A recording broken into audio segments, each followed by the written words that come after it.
One of the things that I talk about in the book and talk about in general with my community is that you can create that community before you actually start the product. In fact, you should. So that's something that's really simple. If you, I'm forgetting the name of the app. There's a major app right now that connects people to barbershops. And they just got a really nice round over the past month or two. Squire. Thank you. I always forget the name of it. So props to them. I'm sure they were hanging out in the barbershops just like you probably were and I was back when they were kids and all that. I'm originally from the East Coast, so back in Jersey, I remember those neighborhood barbershops. They probably did that before they got funding, right? So they already were building that community. So that's the argument with Build From Now is you can create with whatever resources you've got. And luckily I've coached hundreds of entrepreneurs at this point. I'm starting to go worldwide with it. And there's people in Africa, there's people in Germany, there's people all over the place who have different sets of resources and they're all able to glow up in a certain way. You just need to be realistic about what you got and how long it's going to take. As Malik asks, how would you go about and mismatch an idea versus skill? Is it better to get started on your idea faster if you have the funds, learn the skill yourself, or a combination of the two? Idea versus skill. I would put the merit into idea.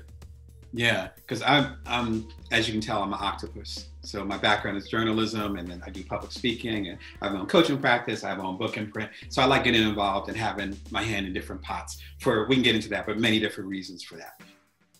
But first I had to learn the ropes. And so that might be a good example. When I did my first, Built From Now is my 25th book. My first 10 books were with traditional publishers in New York. So it wasn't like I started printing books, especially back in the day. It wasn't like I was printing books, but first I wrote my book proposal. Then I found an agent. Then that agent and I didn't work out. So I let go of that agent. I got another agent. And then each person I'm talking with, I'm getting game from. So the fact that I'm able to have a publishing imprint now comes from me getting my idea out and learning from all these different people. If I was waiting until I had the skill set to do all this different stuff, then my books wouldn't have came out. I'd still be waiting.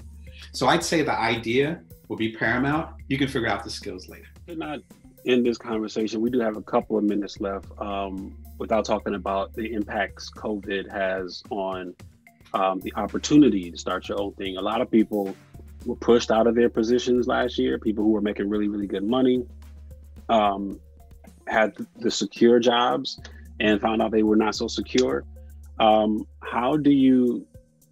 What would you say to folks who need to get shaken to see, okay, what this moment is opportunity-wise? This is something that won't be here 5 years from now. Correct. I think that's the case for a lot of things. And you know me, we could talk about this for like another hour. Yeah. The biggest insight I've learned over the last year or two and trying to share with the people that I support is that you have to own the land versus being a renter. So that doesn't mean you have to start your own business. That means if Facebook, no disrespect to them, but if Facebook or whomever, wherever you're starting to plant your seeds, decides to kick you off the platform or change your algorithm, you're not going to lose everything. That tech metaphor fits a lot of people who've lost their jobs too. I know people who I care about who had a side hustle in the back of their mind, and they're like, that's not going to make enough money, and I got my main job. Suddenly, that main job is gone, and then, as we say in Silicon Valley, they had to spin up this thing. Yeah. They're trying to hustle and make it work, but they didn't build their community yet. You see, it circles back to the beginning of our conversation, building your community before you have to, right? There's, I think of like Russ, I think of a few other folks who have had conversations about the music industry. And they'll say, my company, my business is recession proof. And that means that they, and the music business way more than I do. People are used to getting that money on the road. Yeah. And then suddenly they're like, okay, I have to be at home. But if you own your catalog, if you're connected with your fans directly, you're not waiting for Universal or whomever to give you a cosign, to give you more money or whatever, because you're not on the road, then you're able to control that path. That's not saying that you have to quit your job or that if you get laid off that, everything's fine. It's saying always have these multiple streams going, not just in case, but because that's the way to go, because you're actually able to own that. I have my newsletter list at joindamon.me. I own that. And so when I had my new book coming out, they got the pre-orders, they were going, we have our conversations. That can't be taken away by a pandemic or whatever. And so finding ways to create your own community independent of some third parties, including your day job.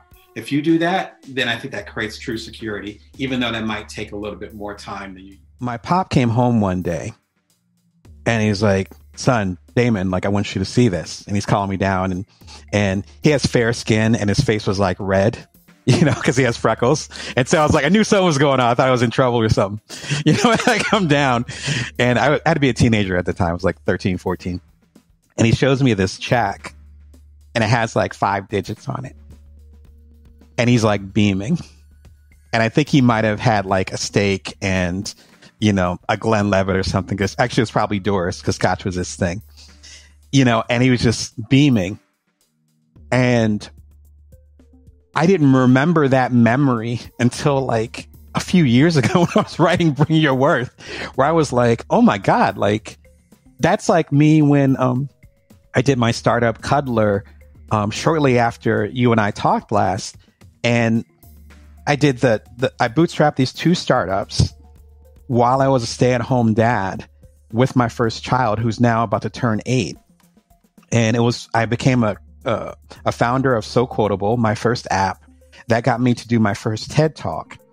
That TED Talk and a couple connections connected me to 2 other guys who were working on something called Cuddler, which connected people for hugs. It's like 2014, so it's the era of Tinder and Grindr and all that, right? And so, right, a lot's happened, right? It's like a lot can happen in 7 years, right? Yeah. And so we end up all connecting. We bootstrap it because we don't know what the hell we're doing. VCs aren't trying to talk to us because, like, you want to do an app for hugs.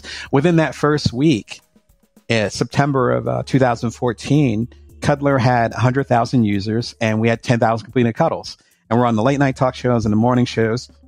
We're featured on like the doctors. Shortly, you know, a little bit later that fall, we're on the cover of the New York Times. But most importantly, about 3 months later, we're on the cover of the Wall Street Journal with those little lithograph things of 2 people cuddling and saying that we started the cuddle economy. All that's happening. And then we end up selling it shortly after my son's 2nd birthday. And when my next son, who's now 4, was on his way, and we sold it for a profit. And we didn't become multimillionaires or anything, but we sold it for a profit. And it wasn't until then that I realized that I was doing the exact same thing that my pop did, you know, 25 years before or whatever, when he was showing me this check. I was doing the same thing to my wife and to my kid, and later on for my next kid that came, where it's like, Daddy created this out of scratch. He created out of nothing. So that's my lineage. That's why I talk about lineage so much in Build From Now and the predecessor Bring Your Worth, where it's like, there's so many people who want to disconnect from their family. But the thing is that even like, I got lots of issues with my family, as you can probably imagine, but that's your first framework. And if you don't understand your first framework, then it's very much like Joseph Campbell, like you're avoiding the cave. You're not answering the call. I had to go back. Again, I was in my 40s when I remember these memories. I had to go back to retrieve those treasures with all the pain and the challenges with my 3 families. It's like, but that beauty of that, like, I didn't start doing startups for nothing. And I talk about this in Build From Now in the first chapter about focus, where me doing my 2 startups, I've done 4 TED Talks now and all that stuff while being the primary caretaker of my now 2 kids. It's almost like me trying to understand what my dad might have saw. And then moving forward from that and being like, oh, you can be a present father or be a present guardian or be a present husband or whatever your moniker you want to hold on to, and you can make an impact on the world. I mean, that's literally my first independent book, that the one that became a bestseller, the Bite-Sized Entrepreneur, that came out in 2016. The moniker was that the belief you have to sacrifice everything to make your entrepreneurial mark is a myth. And it wasn't until later, after it became a bestseller, after I did 4 more books, that I realized that I was actually connecting in some ways to my dad. And so there's a level of healing that happens when you recognize where you're from. And so, yeah, you kind of opened up a can of worms for me. Like, yeah, no, I mean, yeah, as you might imagine, there's going to be a lot more questions about this. I mean, you already gave me about a dozen questions. So numerous things come from this, and these, as I'm known to do, 3 questions into one. The first is, having your biological dad leave, what impact has that had on you as a father and how you're raising your own kids? 2, I think it would be almost ignorant to not talk about race relations during the time that you grow up, particularly because, you actually referenced it. And so I wonder, as an African-American, what your parents taught you about race, what were your own experiences with race growing up and also throughout your career? Yeah. So let's do the first one, because I think the first one's actually easier, believe it or not.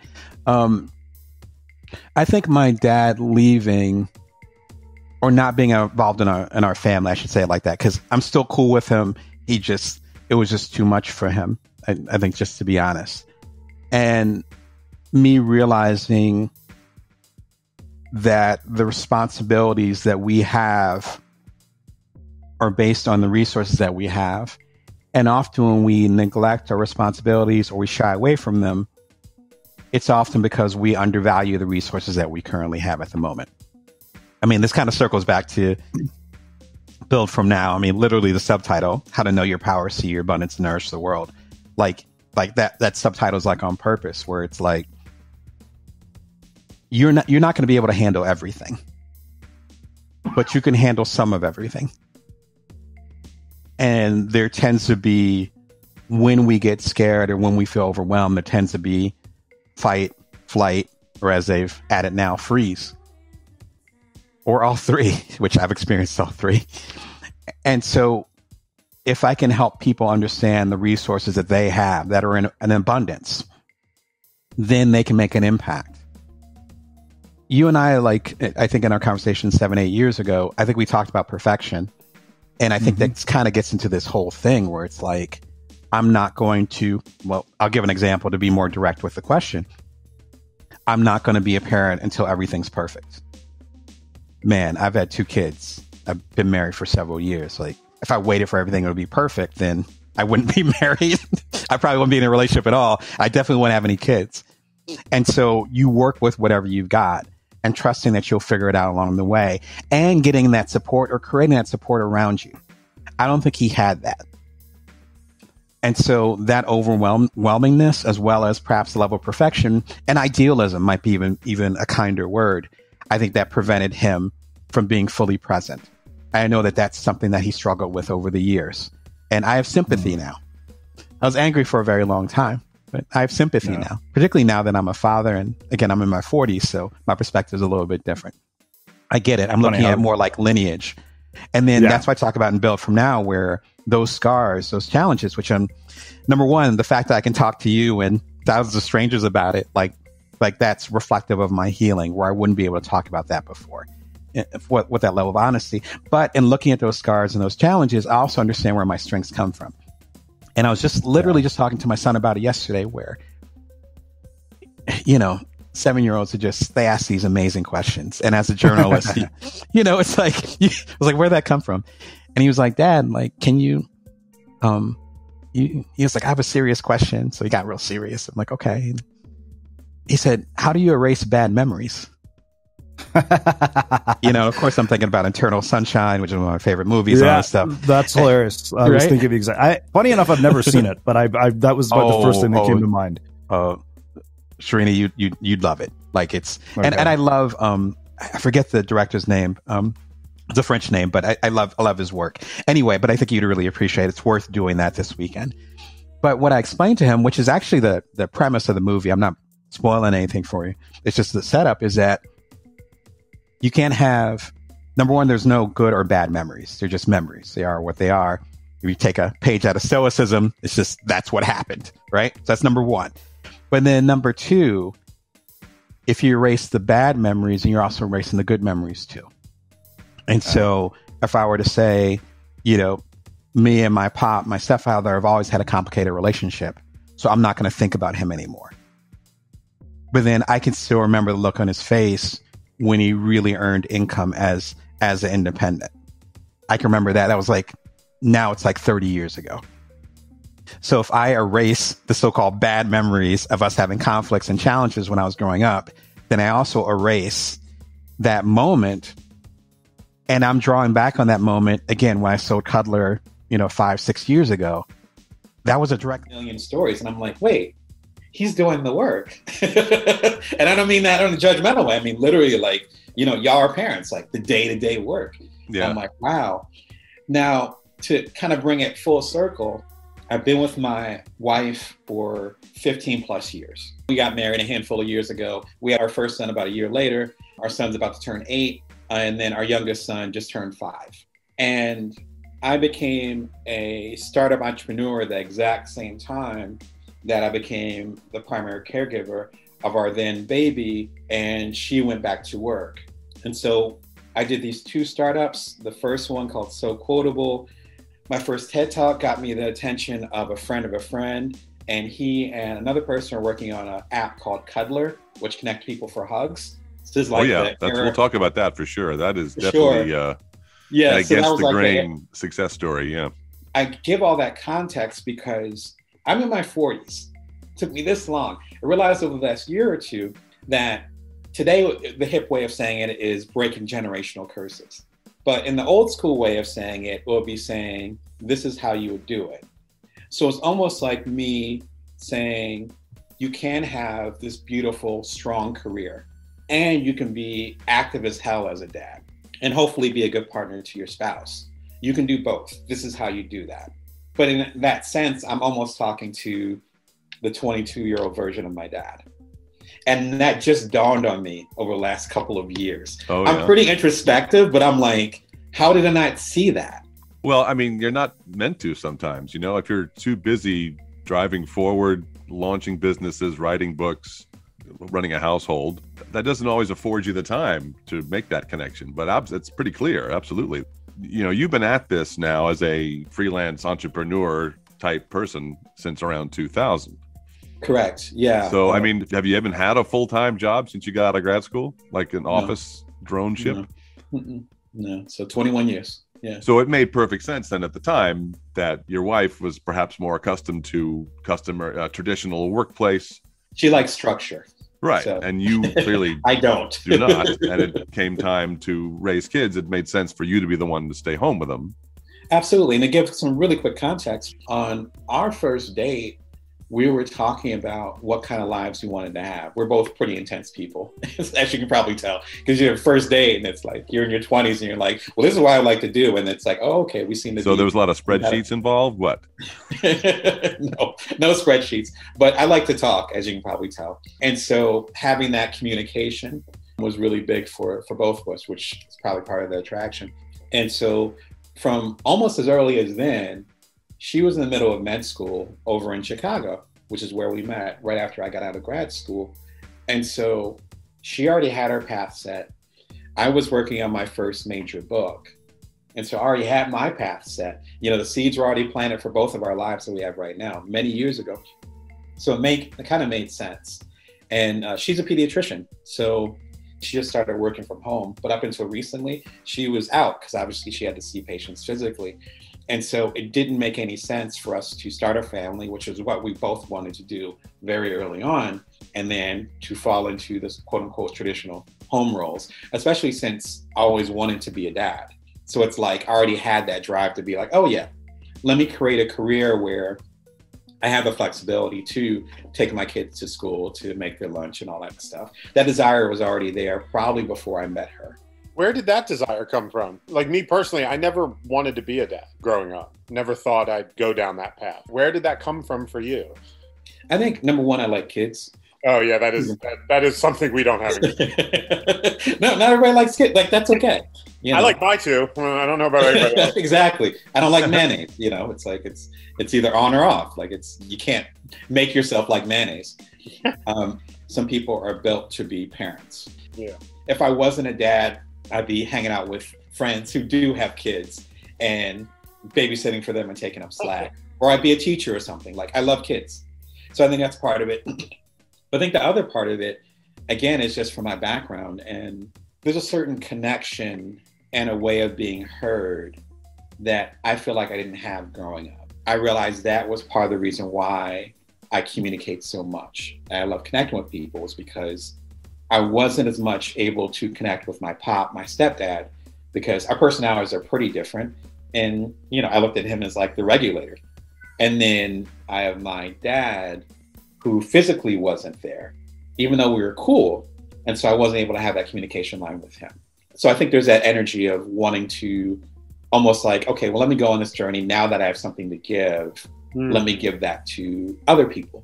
In that case, it's my kids. So as someone who's juggling these two fathers in your life and the disparate effect they had on you and the important complementary emotion and support that they provided to you, was there any point in your adolescence where, like you say, you had Pop in your life who was doing the work, but you knew your dad was out there? For sure. Because you talk about supplanting roles. You talk about how a father, once he feels he's been replaced, can kind of feel adrift. Did you at any point in your adolescence feel it's my job to make sure he doesn't float too far away from the boat, and recognize that he's still in my life and that bond exists? And even though he's not in my life day to day, he's still my father and he's still important to me. I felt that from a selfish standpoint, whereas like I wanted to have that connection with him as much as possible. And I think that might be a subtext of your question too. I wasn't worried about him. I was like, yeah, he'll be fine, but he needs to come through and stay connected to me. So it's very much, a very childlike approach to it. As I'm older now, we just had this conversation when I found out that our first son was coming. I was like, listen, you and I got our issues. We resolved a lot of them, which is good. We're in a better place. But especially I found out we had a boy coming. I'm like, your job, our son is Alec. So it's like, your job is to build a relationship with Alec. I'm not going to be the conduit for that. And I felt like that, since I tend to be very relationship focused, and I'm also relatively sensitive, I can sometimes get into situations where I'm carrying what Seth Godin would call the emotional labor. I'm carrying the emotional labor and making sure that people are connected. Mm-hmm. And it was important to set that boundary and be like, look, this is your grandson. It's y'all's job to figure it out. And also empowering my son enough, and my second son as well, so that they would build that relationship. Because I've seen so many cases where it's like, you should give him a kiss, give him a hug, blah, blah. And it's like, we're not going to do that. And so I think for me, it was also setting that boundary up, allowing him to do some of that emotional labor so that he can build a bond with my kids, not through me. Does that make sense? It sounds like, you talk about building a boundary, but it sounds more like you're facilitating a conduit. Thank you. Okay. You're basically making it possible for your dad to bond with the child now in a way that he kind of couldn't when you were young. Yeah, I don't think he had the emotional intelligence to do it. And I remember myself at 22. Like, yeah. Oh yeah. Well, there is no such thing as emotional zero judgment on him. at 22. Come on now. Exactly. Yes. So trying to piece straight. So to have a kid come out, and then for my wife and I, like, again, my wife's a doctor. I don't worry about the traditional standard. You know what I mean? Where it's like, I'm going to stay at home dad, and I'm African American. I'm going to stay at home dad, and I have an independent business, and sometimes the business is up and sometimes the business is down. And I go and I take the kids to school. Like, I don't have a complex about that, generationally, or as far as heteronormative dynamics. Mm-hmm. Like I literally don't think about that. And my circle is similar. So it's like, so I even have the social structure to not think about that. 45 years ago, in the mid 70s, my dad didn't have that. And maybe that dynamic that I have with my partner would have worked for he and my mom, but he didn't have access to that. He definitely didn't have the social support from our family, my granddad and grandmother and all that. So there's certain resources that I have right now where I understand the privilege of that. Like, I'm comfortable in my skin, but part of that is because of the era that I'm in. Does that make sense? Oh, absolutely. Sure. I think a lot of us can relate to having parents whose relationship for one reason or another was compromised because it was frankly just out of time. I know that if my parents were young adults now, my mom absolutely would have worked and my dad absolutely would have stayed home. But in the 60s, he just didn't do that. And I also wanted to ask, your wife is a pediatrician. Are you familiar with Curtis Webster and the group Dads Married to Doctors? No, I'll write that down. Yeah, he does a great job with it. Dads across the country who are raising kids because their wives are physicians. I'm going to write that down right now, or send me a link or something. Yeah, we need that. We'll do. Yeah, because I think there are. I mean, I love the fact that dads groups are becoming that much more specific. That influence is to say that all things are equal. And if all things are equal, then the insight that comes from a sister that I might know in the rougher part of South Jersey is equal to, an Ivy League dropout that comes from a trust fund that I met in Silicon Valley a handful of years ago. So kind of leveling the playing ground and realizing that anyone can bring that kind of insight. It doesn't have to be from a particular culture. In fact, if it is from different cultures, that makes things all the richer.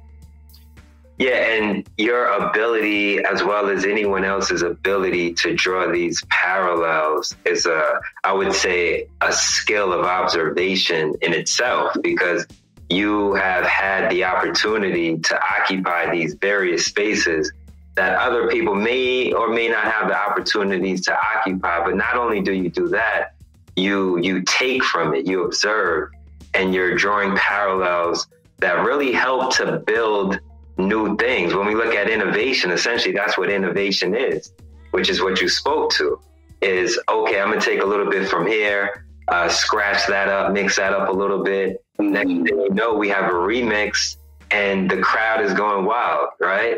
So, I mean, that for me, I look at it as the art of curation as well. I know you said when it comes to storytelling, it's not only about telling our story, but there's so many stories that we can help to curate, and through curation, it's then amplified, right? Through our platform, through other people's platforms. So that's a space that I've always enjoyed playing in, and that's really what excites me. So thank you for sharing that. Absolutely. I think it gets into my favorite word nowadays is cross-pollination. Yeah. Like you think about a bee, and bees don't make honey by just sitting on a flower and then just biding time. They take from one flower and then they fly to another flower, and then that's all they do all summer. And I think it's the same type of energy. But what we don't realize is that we're actually the flowers. We don't realize that we have to put our hat in the ring. We have to, as Brene Brown says, we have to get in the arena. Yeah. Otherwise, it doesn't count. Yeah. Like, the powers that be, mainstream media, whatever umbrella we might seem to feel like that, whatever umbrellas we feel like aren't recognizing us, aren't giving us a seat at the table, they might not recognize that something's missing. But we recognize something's missing. And we can get agitated about it, we can get frustrated, we can get angry. I think that's where a lot of that frustration comes from, because we feel like we're not having our say. And I'm hoping with my material, whether it's, I have my Bring Your Worst show at youtube.com/BrownDamon. I have like 3 shows I run every week, Monday, Wednesday, Friday. So I do that. I do the ink column at inkdamonbrown.com. I have my books. I do my keynotes. I do my one-on-one coaching. That's really the simple mission of it, is to say, other people might not see your value, but you can't forget it. Like you have to keep that flame going and find a way to create. And I know you understand this, where there's never been a better time in the history of mankind to get your stuff out there. Yeah. That's a gift and a curse. I'm not saying it's easy, because everybody and their mother has a book now, but so I've been doing books long enough where like doing a book was like a big deal. Now it's like, oh, okay, I was going to put out a book. So there is way more. It's a way more cluttered market. So I'm not saying it's nirvana, and I'm not saying it's easy to get it to the right people. What I am saying though is that if you want your voice to be out there, you can do it. And I'm trying to kind of get all of us on that bandwagon and be like, we don't have to wait for a seat at the table. Like we can make our own table. I'm not waiting for CBS to give me a TV show. I started one in December. Like, you know what I mean? Yeah, it's like just get started. I feel like I'm Dame Dash now, but you just get started. I mean, let's speaking of Dame Dash, I'm literally looking at Google Keep right now, jotting some things down as I'm listening. Channeling and overcoming rejection and being shut down. It's something we all face. We're all bound to face. We don't all respond to it the same way. Some people, they go in, Kobe, 4 a.m. in the gym, lost a playoff game, back at it, right? Not trying to lose again. Other people may shut down, not want to talk to anyone, not really want to do anything. We all cope in different ways. But when we look at movements like Rockefeller, right, specifically not getting a label deal, all right, no label deal, we'll start one ourselves, right? What are your thoughts as it pertains to channeling and overcoming rejection and being shut down? I think you have to realize why you're doing it. And we can circle back to the Rockefeller thing. As you mentioned, I quoted Jay-Z a few times in there. I got a chance to interview him many, many years ago. I'm a big fan of his. I've been watching his movies like forever. So we can talk about that in a minute if you want. Cool. But it really has to do with why you're doing it. Here's a simple example that I use. I actually don't like being on the stage. At least I didn't. And I'm a paid keynote speaker now. I've done 4 TED Talks. You know, it's like I have a TV show. You know, it's like, how does that work? You know, I'm an introvert. I'd rather be, you know, just chilling out with my kids and in my inner circle. You know, anyone that really knows me knows that. And so it's like, so how? Why would you do that? And one of the biggest insights I got from early mentorship when I started speaking was to say the best way to deal with stage fright is that the value of your message and the impact that you're going to make on the individuals outweighs any type of personal discomfort you have. So, you know what I mean? So if it's like I've spoken to audiences where it's 1,000 people, I've spoken to audiences where it's like literally 3 people, some of my early book signings. Talk about a humbling experience. But knowing that I could say one gem, as we say, one line, one hot line that would transform one of the people in the audience out of my hour-long talk, one hot line that would change the course of their life for the better, right? If I focus on that, then I'm present. Then I can organize the butterflies in my stomach and, as they say, have them fly in formation. And I think about that every single time. I'm like, well, I better show up for this. If you think about, you know, Dame, you talk about Jay-Z, and you talk about Biggs, the trifecta there at the time. Think about how many entrepreneurs, Black entrepreneurs and brown entrepreneurs, that they inspired just with their journey. Yeah. But if they were like, nah, but Jay-Z, and I think we have to give credit to the other 2 as well, big time, they knew they had something particular to say. But that would be probably the second part of dealing with rejection is, who are you trying to talk to? Is your customer the VC who won't call you back? Is your customer the open mic person who won't let you be on the open mic? I used to go out with a comedian, so I'm familiar a little bit with that lifestyle. Got it. You know, it's like, you know, and the same thing with rappers, I'm sure. It's like, is that your customer? Or is your customer the people who are going to be listening to your music? Is your customer the people who are going to be using your app and making their life better because of it?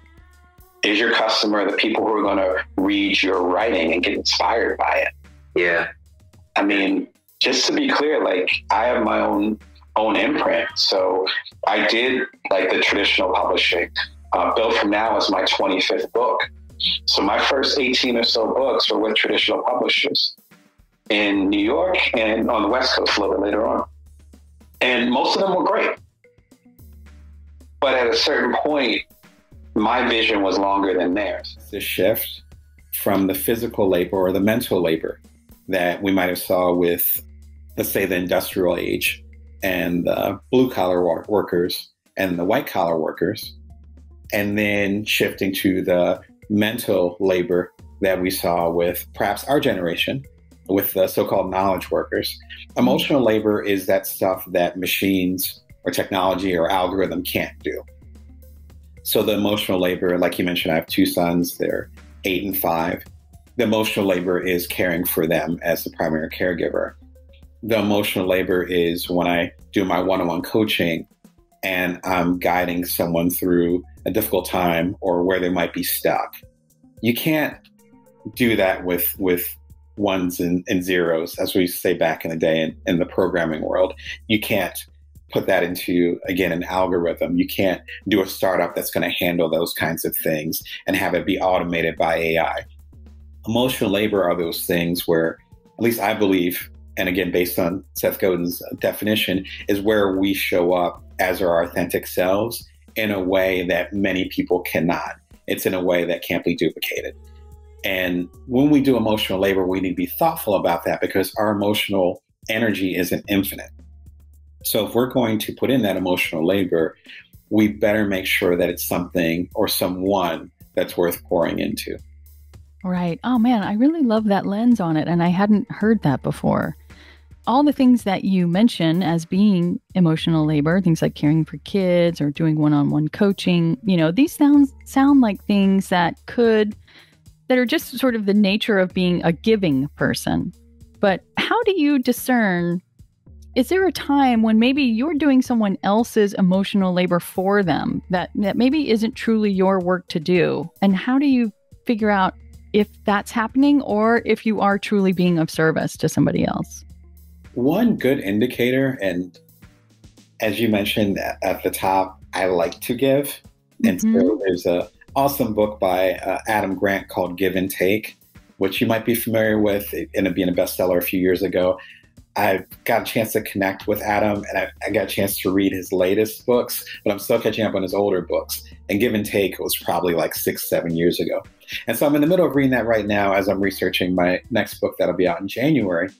And one of the things that I found from his research and from myself as being a natural giver, which it isn't a judgment at all if you're a giver or a taker, being a natural giver, one of the indicators that I found is if I'm giving to someone and I realize that they don't need me, that I actually feel dejected.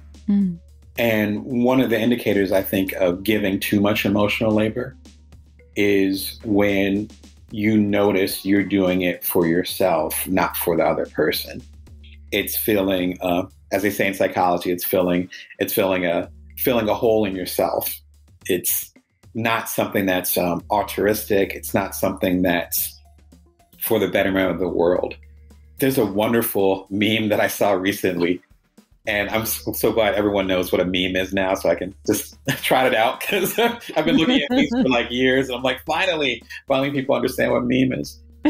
There's a wonderful meme that I saw recently where someone was talking to the therapist and they said, I just have a big heart. I'm just a giving person. And the therapist said, well, maybe you're not a giving person. Maybe you're just a person with poor boundaries. And that's like a phenomenal way to put it, where we have to figure out where we're going to pour ourselves into. And if we have to pour ourselves into anything, then what does that say about our judgment? And maybe it gives us an opportunity or a pause, as they say, to think about why we need to give this emotional labor so badly. Because what we don't understand is that if the main intention of giving this emotional labor is to serve the world, then it will start to become more replenished. When I do my one-on-one coaching with the books that I do, you mentioned I have my Bring Your Work show on YouTube. It's at youtube.com/BrownDamon. When I'm doing those things, I can feel my energy coming back. It's replenishing, I guess would be the word. When I'm doing something that's fulfilling, trying to fill a certain gap in myself, if it's because I might think I'm better than the other person, so I think I'm doing my charity work. And I don't mean that like working in a soup kitchen. I mean those ways where I might actually feel like I'm superior to the people that I'm supporting. even though I don't recognize it. And when they don't accept that emotional labor from me, I actually feel weaker. Mm-hmm. That's an indicator, I think, that perhaps there's some dynamic that's off and maybe reflective of the way that you view other people, and perhaps the idea that you're giving that emotional labor to other people because you want to feel superior, and you wouldn't feel superior any other way. So I think that's kind of the dark side of being quote unquote a giver, is that you sometimes end up giving in ways where the intentions aren't necessarily pure.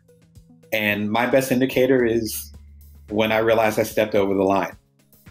And when I step over the line, I'm like, oh, wow, I don't feel good because this emotional labor didn't land the way that I wanted it to. But if you're really doing true emotional labor for the right intentions, then it doesn't matter whether it lands or not a certain way. What matters is that you're doing the service. Right. Yeah, that's so interesting.